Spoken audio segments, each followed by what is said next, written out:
Hi, this is Governor Rick Snyder, and welcome to episode 4 of Ask Gov Snyder.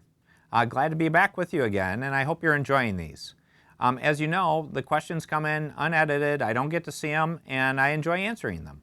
And I encourage people to send in more questions, and you can send them in to either my Twitter account or my Facebook account. So with that, let's have the questions and let's go. Thank you. By email, Jack Bowden asks, do you support a part-time legislature? Why or why not? Well, Jack, that's a question that came up a lot in the campaign, and what I would say is as we're reinventing Michigan, I've kept the legislature quite busy, and they've come up with their own initiatives, so it's needed to be a full-time effort.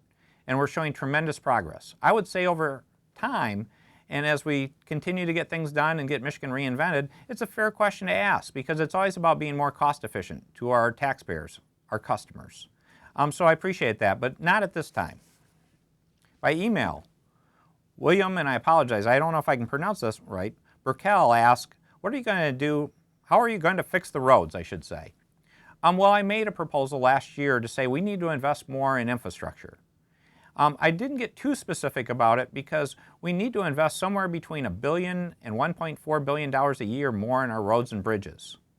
I didn't give specific details because I want to have a good public dialogue on how we might raise those funds and how we can be very efficient in deploying those funds, but the need is there.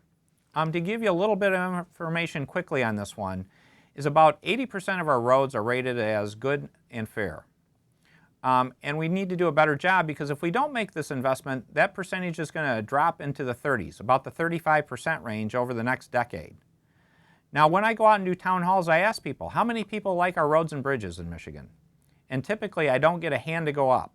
So just think how you'd be feeling about our roads and bridges if they went to 35%.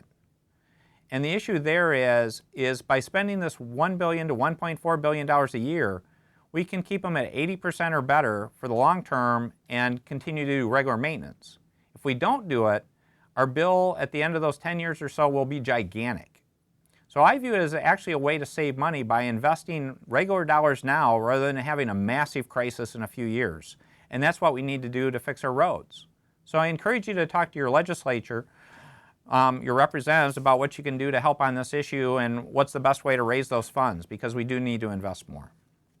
By email, Jennifer Murray asks, what is Michigan doing to reduce the cost of health care? Well, we've got a number of initiatives because it is important.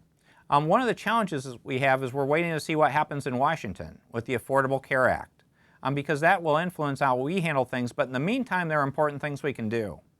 The most important thing we can do is not a government thing. It's actually wellness. It's simply taking better care of ourselves. So one of the things I've been promoting in Michigan is a 4x4 plan, 4 behaviors and 4 measures that if we do, if every single citizen in the United States did this, we probably could drop our health care costs by more than 50%. And what are the behaviors? They're simple. Watch your diet. Watch what you eat is 1. 2, get exercise. 3, get an annual physical. And 4, avoid tobacco. Don't smoke. And the measures are your blood pressure, your cholesterol, your blood sugar, and your body weight index. So if you manage all these things in an effective way, we can stay a lot healthier. And I encourage all of us to do it because it's helping us as individuals, but helping us all as society. On Facebook, Linda McConnell asks, what are you doing to reduce useless regulation? Well, there are a lot of useless regulations. There's actually regulations holding us back, and we're getting that cleaned up. When I came into office, we created the Office of Regulatory Reinvention. And I can tell you the pace so far since I've been in office, we're getting rid of 6 regulations for every new one. And we've literally gotten rid of hundreds of regulations that will be in the thousands, I hope, by the end of the year. So keep an eye on this. It's a regular process we're going on and we're systematically going through them because it's important that we have the right regulations. There is a role for regulations. We do need to protect our citizens. We do have a fiduciary duty to do a number of things. But let's do them smart and not have ones that hold people back or undue burdens on our citizens. On Facebook, Kathy Murphy Askler asks, why do small businesses have to pay personal property taxes on items they have in their business?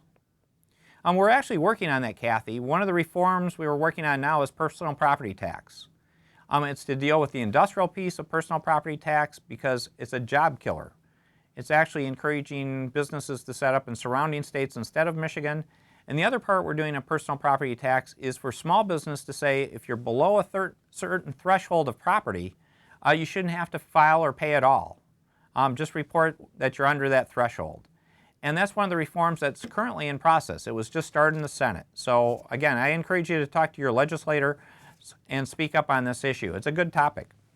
By email, Rob Miller asked, how do you want to be seen by others? I actually don't think about that much, Rob, because that's not why I'm doing this. It's really to help people. And if you ask how I want to be seen, as I've said, there are two things I want to be measured on when I'm done being governor. Number one is did I do what I said I was going to do? And number two, did I help create a long-term legacy of success that has nothing to do with me ever being governor? I want to create an environment, a reinvention of Michigan that can go on for years to help both us today and our kids. And it's not about me being governor, and people don't even need to think about that. I want to see smarter, better people come be governor after me and have this legacy of success go on so we're a great state again. Well, thank you for these questions. Another great group of questions. This wraps up episode 4. And again, I encourage you to go to Twitter, my Twitter account, my Facebook account, send in more questions. I hope you enjoy this. It's a good experience for all of us. So thanks.